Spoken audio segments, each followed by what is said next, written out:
A very happy new year to all of you.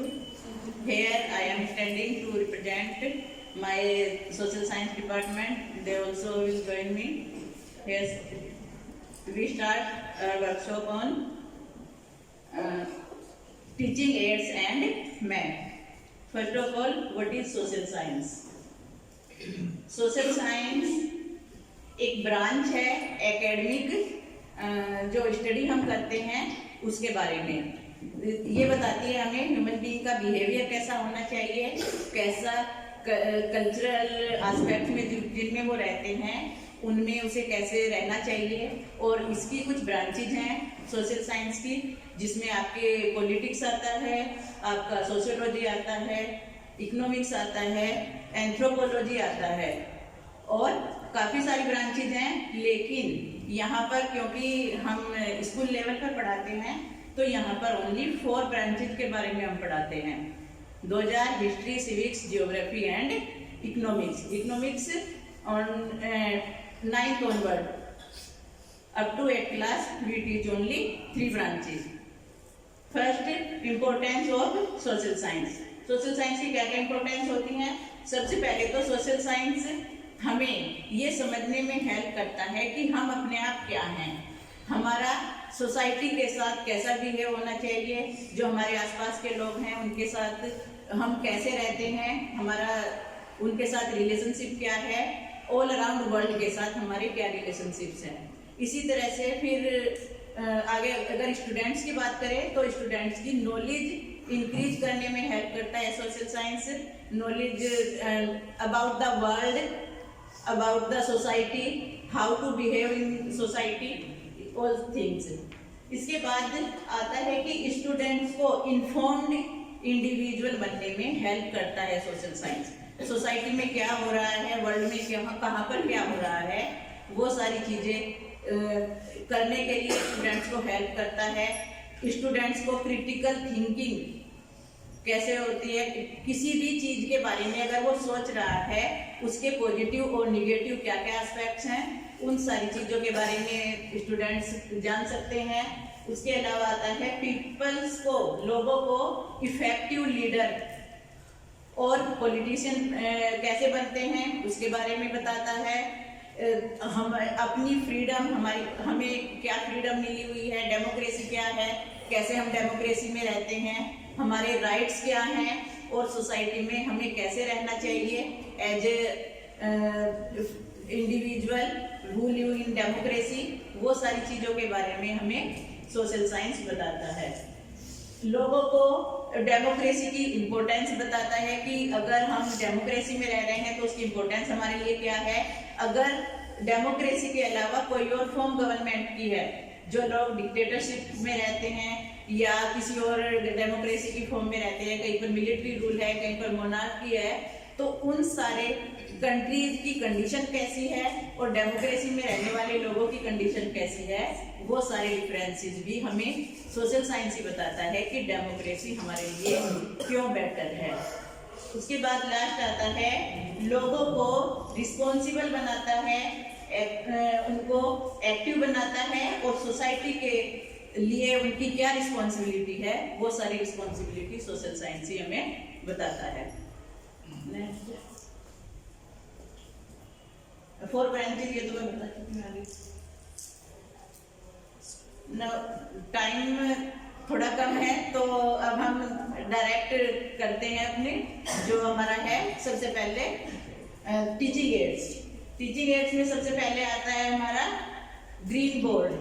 सबसे ज़्यादा हम अपनी क्लास में ग्रीन बोर्ड का ही यूज करते हैं और सोशल साइंस सब्जेक्ट ऐसा है कि इसमें क्लासरूम के अंदर जो भी चीज़ है एवरीथिंग हम टीचिंग एड के रूप में यूज कर सकते हैं। Even the students also are a teaching aid. जब हम बताते हैं बच्चों को रिसोर्सेज के बारे में, तो ह्यूमन बीइंग खुद अपने आप एक रिसोर्स होते हैं, तो उसमें हम स्टूडेंट्स को उनका ही एग्जाम्पल ले सकते हैं। अगर हम रिसोर्सेज को क्लासिफाई करते हैं on the basis of origin, तो हम उनको लिविंग थिंग और नॉन लिविंग थिंग के बारे में जब बताते हैं तो क्लासरूम में जो भी चीज़ें हैं, उनकी चेयर है, टेबल है या स्टूडेंट्स खुद हैं, उन सारी चीज़ों का एग्जाम्पल देकर हम क्लास में वो सारी चीज़ें बताते हैं। बाकी चौक डस्टर और ये ब्लैक बोर्ड, ग्रीन बोर्ड, ये सब चीज़ें तो क्लासरूम में टीचिंग एड होती ही हैं। उसके बाद नेक्स्ट आता है हमारा रोल प्ले। कैसे हम रोल, किसी भी चीज़ का रोल प्ले, किसी भी जो भी कंडीशन है, सिचुएशन है, उसको हम क्लास में कैसे क्रिएट कर सकते हैं। रोल प्ले के द्वारा हम स्टूडेंट्स को वो समझा सकते हैं। एक छोटा सा स्क्रिप्ट करके मैं आपको उसके बारे में बता रही हूँ।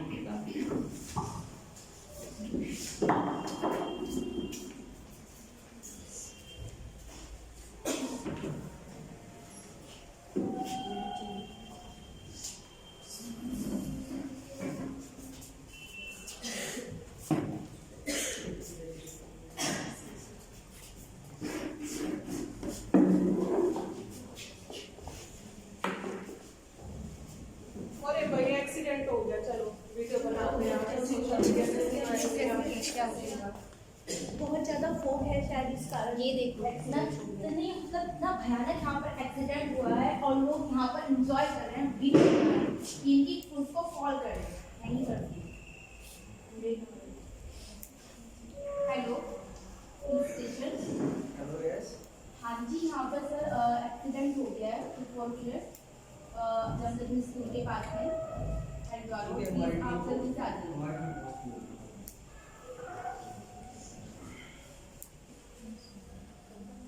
बॉल किसने किया था?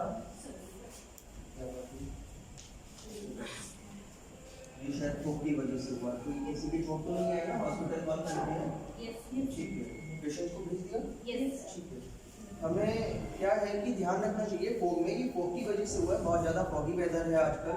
फॉग में क्या होता है कि हैजार्ड लाइट का बिल्कुल भी हमें यूज़ नहीं करना चाहिए। हमेशा फॉग लैम्प और लो बीम पर हमें कार चलानी चाहिए। रेड लाइट, आपकी जो ब्रेक लाइट होती है वो हमेशा ठीक होनी चाहिए, क्योंकि पीछे वाले को उसी से ही दिख सकता है कि आप आगे जा रहे हैं। इन सब चीज़ों का हमें ख्याल रखना चाहिए। बाकी हम अभी उनको पुलिस स्टेशन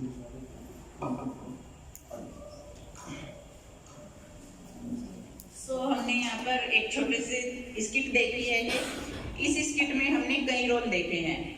सबसे पहले दो लोग जा रहे हैं, कैसे वो गाड़ी चला रहे हैं, तो उनका एक्सीडेंट हुआ है। अगर वो थोड़े से अवेयर होते, ये देखते कि मौसम जो है कैसी सिचुएशन है, तो उसके अकॉर्डिंग वो गाड़ी सही से चलाते तो शायद उनका एक्सीडेंट ना होता। उसके अलावा पुलिस एक कॉल पर तुरंत पहुंच जाती है, सारी सिचुएशन को हैंडल करती है। पुलिस का रोल देखा हमने, कैसे पुलिस इन्वेस्टिगेट करती है, क्या क्या करती है। उसके अलावा जो ह्यूमन बीइंग होते हैं, जो पीपल होते हैं, जनता जो होती है, कुछ लोगों का काम होता है कि वो अवेयर होते हैं, रिस्पॉन्सिबिलिटी समझते हैं अपनी। उन्होंने पुलिस को कॉल किया, पुलिस को बुलाया, अपनी रिस्पॉन्सिबिलिटी को फुलफिल किया। लेकिन कुछ लोग ऐसे होते हैं, उनके लिए हर सिचुएशन, चाहे वो गुड कंडीशन हो या बैड कंडीशन हो, उनके लिए हर सिचुएशन केवल एंटरटेनमेंट होती है। उनका काम वीडियो बनाना है, सोशल मीडिया पर डालना है, वो केवल यही सारी एक्टिविटी करते हैं। इस तरह से हम और भी रोल प्ले क्लास में कर सकते हैं। क्लासरूम को हम पार्लियामेंट की तरह जो है क्रिएट कर सकते हैं, ओपोजिशन और रूलिंग पार्टी बना सकते हैं। टीचर अपने आप स्पीकर बन सकता है। इसी तरह से हम जुडिशियरी को भी क्लासरूम में ही प्ले कर सकते हैं। जुडिशियरी का रोल कैसे होता है, एक स्टूडेंट को जज बना सकते हैं, एक को प्रोसिक्यूटर लॉयर और दूसरे को डिफेंस लॉयर बनाकर, बाकी स्टूडेंट्स को विटनेस हम बनाकर इस तरह से भी रोल प्ले करवा सकते हैं क्लास में। इसके बाद now next topic is globe.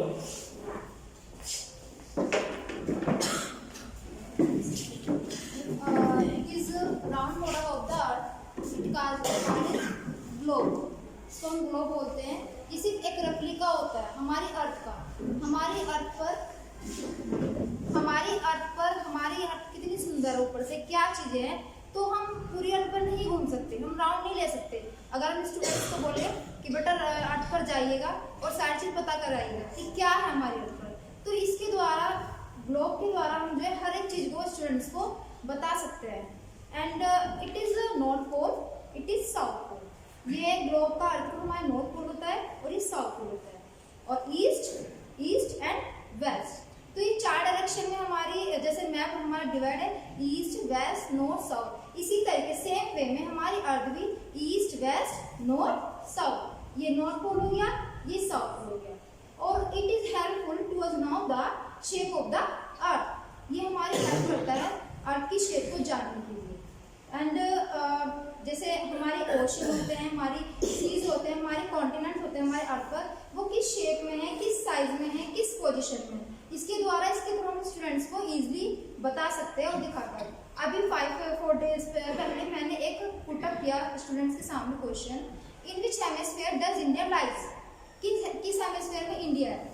सब बोल, किसी ने कोई आंसर रिप्लाई नहीं किया। जैसे मैंने अलमीरा में से ग्लोब निकाला और मैंने उनको दिखाया कि बेटा किस हेमिस्फीयर में इंडिया है, तो बच्चों ने एकदम देखते तुरंत बताया नदर्न हेमिस्फीयर, नॉर्थर्न हेमिस्फीयर। और इसमें ये हमारा जो अर्थ है ये इमेजिनरी लाइन से डिवाइड होती है, वन इमेजिनरी लाइन से, इट इज कॉल्ड हेमिस्फीयर। जो इमेजिनरी लाइन, ये सिर्फ इमेजिनरी लाइन होती है, हमारे अर्थ पर होती नहीं है, कंस्ट्रक्ट की गई है ये बताने के लिए किस लॉन्गिट्यूड पर, किस लैटिट्यूड पर कौन सा कंट्री है। तो ये सिर्फ इमेजिनरी लाइन है और ये सिर्फ कंस्ट्रक्ट की गई है, ये रियलिटी में नहीं होती है। तो इसके थ्रू हम बच्चों को बता सकते हैं, स्टूडेंट्स को बता सकते हैं कि बेटा ये इमेजिनरी लाइन है और ये जो इमेजिनरी लाइन डिवाइड कर रही है इसको हेमिस्फीयर बोलते हैं। दो ये इमेजिनरी लाइन डिवाइड करती है और इसको हम हेमिस्फीयर बोलते हैं। तो ऊपर वाला पार्ट नॉर्थ है, नीचे वाला साउथ है, तो ऊपर वाला पार्ट क्या हो गया नदर्न हेमिस्फीयर, नीचे वाला पार्ट साउथर्न हेमिस्फीयर। तो इसको हम एक एक्टिविटी के थ्रू भी बता सकते हैं। And I have done in the class already, इस एक्टिविटी के थ्रू मैं बता चुकी क्लास में कि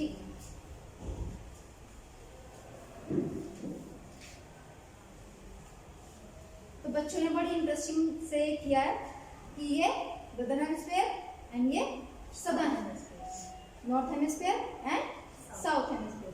और बच्चे ने अगले दिन बोला कि मैं कुछ और भी लेकर आए, अमरूद भी गवाह भी होता है, तो उनको ये इंटरेस्टिंग लगा ये, तो उसके द्वारा उन्हें आराम से जान लिए, इसलिए उनको पता भी चलेगा। तो ऐसी एक्टिविटी कराकर हम जो है क्लास में अपने चैप्टर को, अपने टॉपिक को इंटरेस्टिंग बना सकते हैं।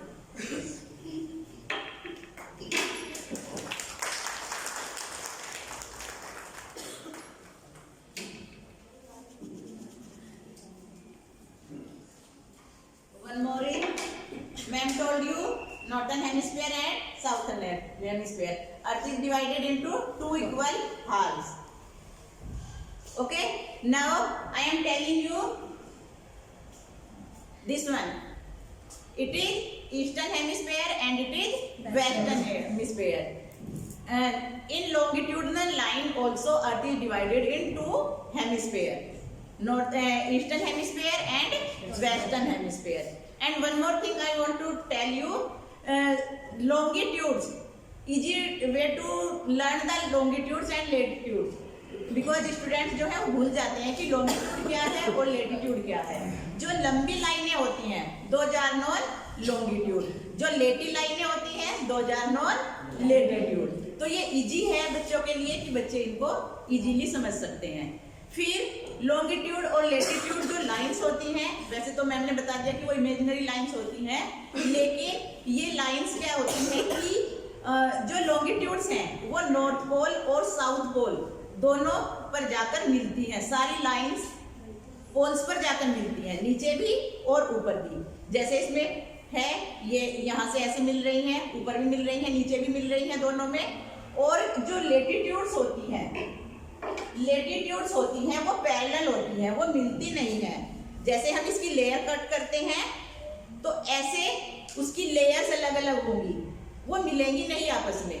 ये सारी लाइंस पैरेलल होती हैं। 180 लाइंस लेटिट्यूड की होती हैं और 180 लाइंस ही लॉन्गिट्यूड की होती हैं। Thank you. What have you taken with your hand?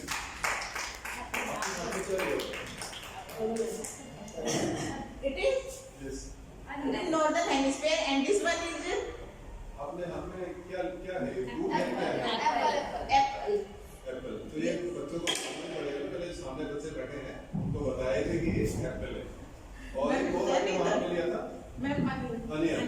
Onion लिया था, एप्पल लिया। हाँ, तो अनियन के साथ एक्टिविटी कर सकते हैं और एप्पल के साथ। अनियन क्यों लिया आपने, इसमें एप्पल क्यों नहीं लिया? To explain longitudinal lines.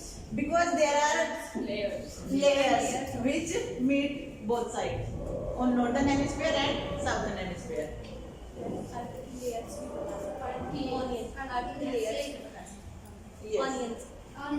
हाँ, अर्थ की जो लेयर्स हैं उसमें वो भी, अगर हम अर्थ के अंदर डीपली जाएं तो उसकी जो लेयर्स होती हैं, 3 लेयर्स होती हैं, क्रस्ट, कोर एंड मेंटल, वो भी हम बता सकते हैं इसको लेयर्स उतार कर इसकी।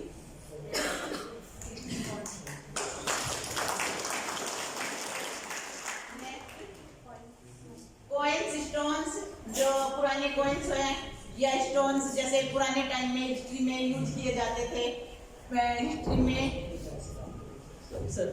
हिस्ट्री में जैसे हमने पढ़ा है कि आग का जो फायर है उसका जो इन्वेंशन हुआ है वो पत्थरों के टकराने से हुआ है। तो जो स्टोन्स हैं अगर हम उनको बच्चों को क्लास में करके दिखाएं, उनको बार बार जब हम टकराएंगे तो उनसे फायर निकलती है।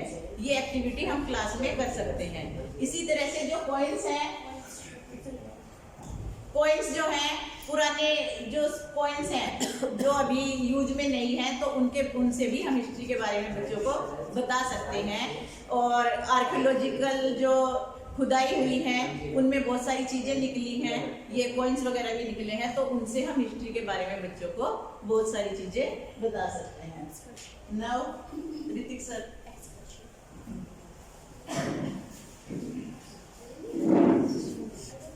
एजुकेशन टूर के लिए हम बच्चों को कहीं भी, हम किसी भी साइट्स में, किसी भी फील्ड में, किसी भी पैलेस पर ले जा सकते हैं। वहाँ से वो हिस्टोरिकल्स और बाकी सारी चीज़ों के बारे में वो जान सकते हैं। जैसे कि कुछ बच्चों को हम ये कैवेंडिश में लेकर के गए थे, वहाँ पर उन्होंने जाना कि वहाँ से निकलने वाला, जैसे कि वहाँ की डेटा क्या है, वहाँ की हिस्ट्री क्या है, उसकी हिस्ट्री के बारे में हम सब जान सकते हैं। उसके डेटा, उसके आंकड़े जितने भी होते हैं उन सब से हम इकोनॉमिक्स के बारे में पता लगा सकते हैं। वहाँ से हम वेस्ट मटेरियल निकलने वाला कहाँ जाता है, उससे हमारे ऊपर क्या इफेक्ट पड़ता है, उसके बारे में हम सब जान सकते हैं। वो हमारा ज्योग्राफी का पार्ट आ जाता है। तो हम सोशल स्टडी के बारे में हम हर जगह से जान सकते हैं। अगर हम इस घर से स्कूल आ रहे हैं तो वहाँ भी हमारी सोशल स्टडी कहीं ना कहीं यूज हो रही है।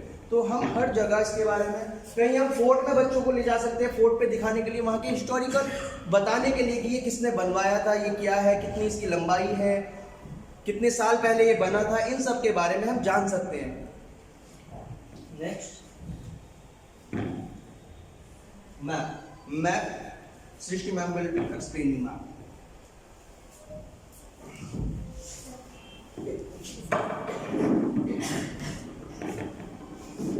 Map is a diagrammatical presentation of a Earth's surface. Actually, map shows where the things are actually located. Even map हम लोग अपने साथ कैरी भी करते हैं, मतलब इधर हमेशा मैप होता है। It is GPS। हम लोगों को अगर कहीं पे भी लोकेशन डालनी होती है, अगर हमको अपना डेस्टिनेशन नहीं पता है, तो we set a location और जैसे हम लोग अपना डेस्टिनेशन पॉइंट हमको मिल जाता है। Same as हमारे इंडिया का मैप है, where there are 28 states and 8 UTs and 7 sisters. Please show the map.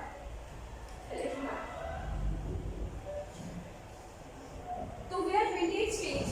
Actually, students को even हमारे में भी कुछ ऐसे होते हैं जिनको लोगों को मैप एक्चुअली लर्न नहीं होता है, किधर कौन सा स्टेट लोकेट करता है, कौन से हमारे 7 सिस्टर्स हैं, ट्रॉपिक ऑफ कैंसर, हमारा कैंसर कौन से 8 स्टेट्स के में डिवाइड होता है।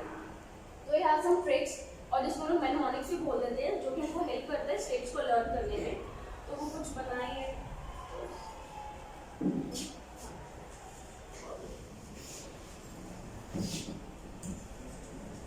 We are having 4 sides, 4 directions. Here is जहाँ से हमारा सनराइज होता है, it's called east and it's called west. Upper is north and नीचे हमारा क्या होता है, साउथ पोर्शन होता है। तो the very first हमारा जम्मू कश्मीर होता है। तो हमारा एक तरह से हम लोग लर्न कर सकते हैं नॉर्दर्न को फूल की तरह से। हम लोग स्टूडेंट्स को भी इस तरह से रेट कर सकते हैं, फूल, PHUUL। P for Punjab, H for Himachal, U is Uttarakhand and नीचे भी हमारा यूपी आ गया है। और L for ऊपर भी लद्दाख हो गया, क्योंकि हमारा यूपी है। तो P Punjab, Himachal, Uttarakhand, UP and Ladakh. और हमारा फूल की क्या होते हैं, नीचे हरी डंडी होती है ना, स्टिक, तो हरियाणा। डन, ये हमारा फुल हमारा नॉर्दर्न कवर हो जाता है। नेक्स्ट महात्मा गांधी आए थे अफ्रीका से। अफ्रीका हमारा किधर साइड पड़ता है? Left side. तो लेफ्ट साइड से हुआ है गुजरात में। डन, गुजरात में कौन आया? महात्मा गांधी। तो महा से Maharashtra, and G for Gandhi, and G for go. ये तीनों चीजें कवर हो गई। एंड फिर साउथर्न पार्ट में आ जाते हैं। साउथर्न में हमारा तेलंगाना, तमिलनाडु, कर्नाटक, केरल एंड आंध्र प्रदेश आता है। तो उसको हम लोग ऐसे कर सकते हैं, 2 की आ रहे हैं ना तमिलनाडु एंड तेलंगाना, तो T2, और 2 के आ रहे हैं हमारे केरल एंड कर्नाटक, तो K2, तो T2 एंड K2 लर्न हो जाएगा। और उसके जस्ट ऊपर आ रहे हैं हमारा Chhattisgarh and Odisha. See, Telangana, Tamil Nadu, Kerala and Karnataka, बीच में आंध्र प्रदेश। तो T2 एंड K2 किधर गए? छत्तीसगढ़ घूमने गए। तो आपका कैसे हो रहा है? तेलंगाना, तमिलनाडु एंड K2, चलो उड़ीसा, चलो से छत्तीसगढ़, उसे उड़ीसा। Easy trick. और फिर सी मैथ अपर का ये कुछ बन नहीं पाया था एक्चुअली, मैंने इसको ऐसे करके कर लिया था। बीजेपी होता है, तो बी से बिहार, जे से झारखंड एंड पी को वी कर दिया वेस्ट बंगाल, बीजेपी। और या फिर यहाँ पे हमारी मेन है, इसलिए हो गया था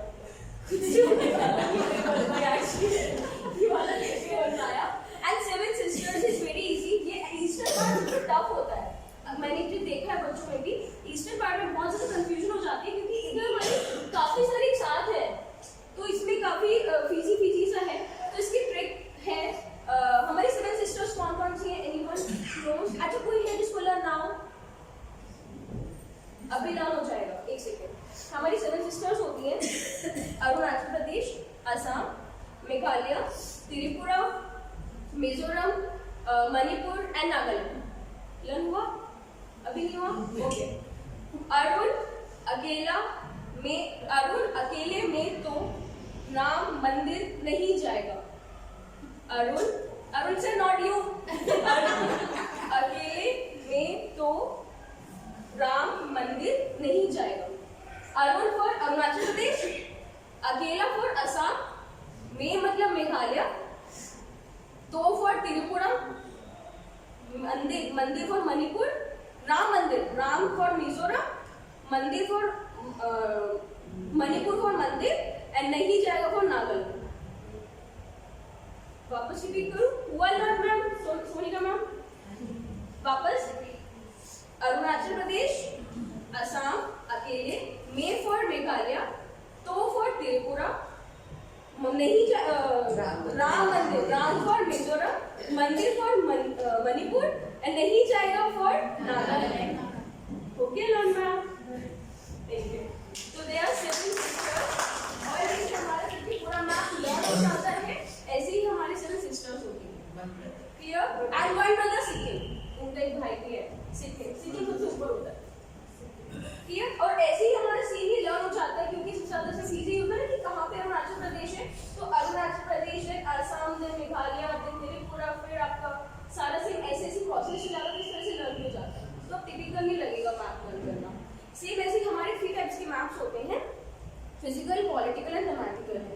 फिजिकल मैप होता है जो हमारे ऊपर प्लेन होता है ना, जिसके कोई हमारे स्पेस डिवाइड नहीं होते हैं, that's called physical map, which shows actually where the rivers are located, where the mountains, ये सब हमारा शो करता है physical map.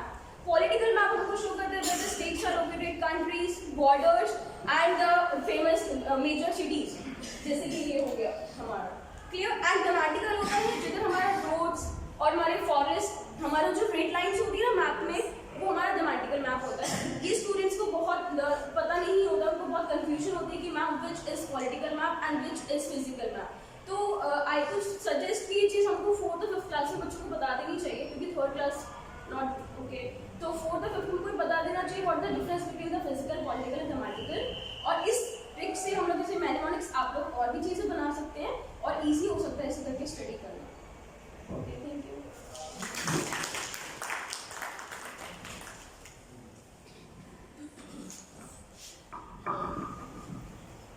I want to tell you some things.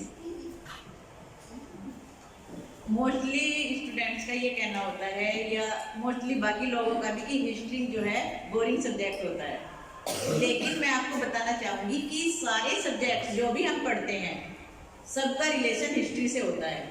चाहे आप साइंस के फैक्ट्स पढ़ रहे हैं, मैथ के फॉर्मूले पढ़ रहे हैं या फिर लैंग्वेज पढ़ रहे हैं, लैंग्वेज सब्जेक्ट में सबका रिलेशन हिस्ट्री से है, क्योंकि ना तो अभी फॉर्मूले बने हैं रिसेंट में, ना वो फैक्ट्स रिसेंट में आए हैं, ना ही लिटरेचर अभी लिखा गया है। सारा वो हिस्ट्री में लिखा गया है, हिस्ट्री का ही हम पढ़ रहे हैं। और हिस्ट्री बोरिंग नहीं है, हिस्ट्री बहुत ज़्यादा इंटरेस्टिंग है। हिस्ट्री ऐसा सब्जेक्ट नहीं, हिस्ट्री केवल ये नहीं है कि पास्ट में कुछ लोगों का कहना होता है कि मरे हुओं को याद कर रहे हैं, ऐसा नहीं है। हिस्ट्री है कि हमने कहाँ से शुरू किया था, एज ए ह्यूमन बीइंग हम आज कहाँ हैं सोसाइटी में, और हमने कहाँ से शुरू किया था। जब ह्यूमन बीइंग ने शुरू किया था तो वो 4 पैरों पे चलते थे। डेवलपमेंट करते करते आज हम साइंस टेक्नोलॉजी में इतने आगे बढ़ गए हैं कि हम अपने पुरानी हिस्ट्री को जो जहाँ से हमने शुरुआत की थी वो नहीं जानना चाहते, वो सब जानना ही हिस्ट्री है। जो ये अभी फैक्ट्स की बात की है मैंने, इन्वेंशंस की बात की है, जिन चीज़ों का इन्वेंशन हुआ है वो सारा हिस्ट्री में हुआ है, और उनको जब हम जानते हैं तो भी हम हिस्ट्री पढ़ रहे होते हैं। जो भी सब्जेक्ट हम पढ़ रहे होते हैं तो हिस्ट्री हम पढ़ रहे होते हैं, इसलिए हिस्ट्री बोरिंग नहीं है।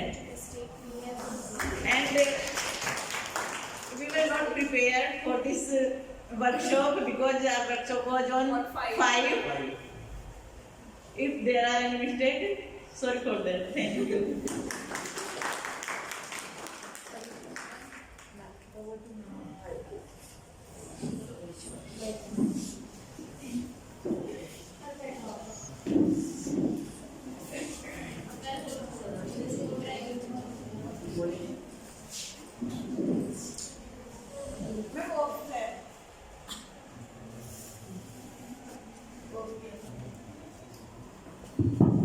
Good morning.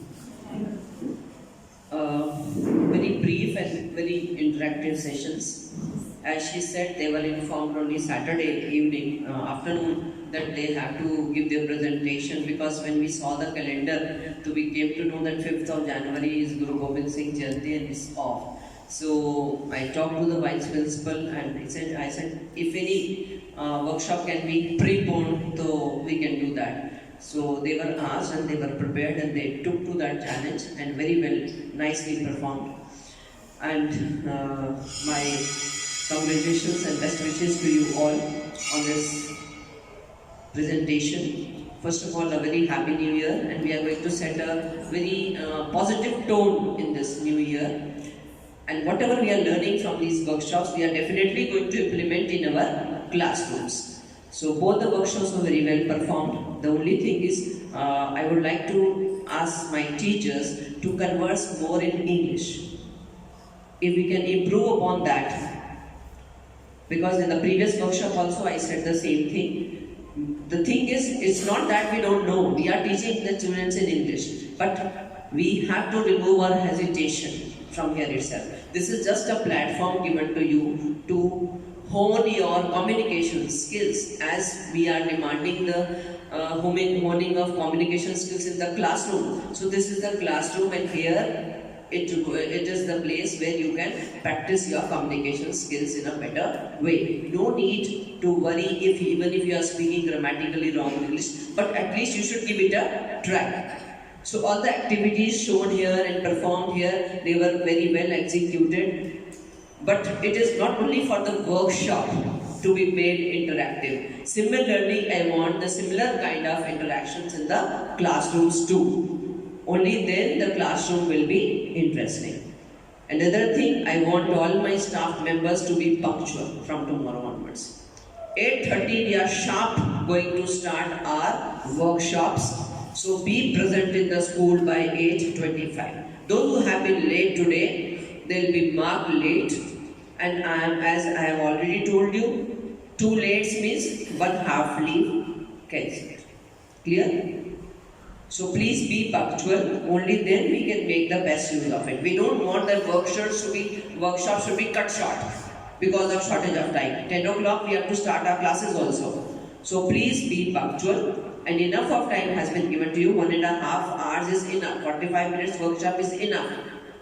Some parts were, I think, cancelled from this workshop, so I don't want that to happen again. Thank you. Have a nice day. Now the teachers can cover your classes.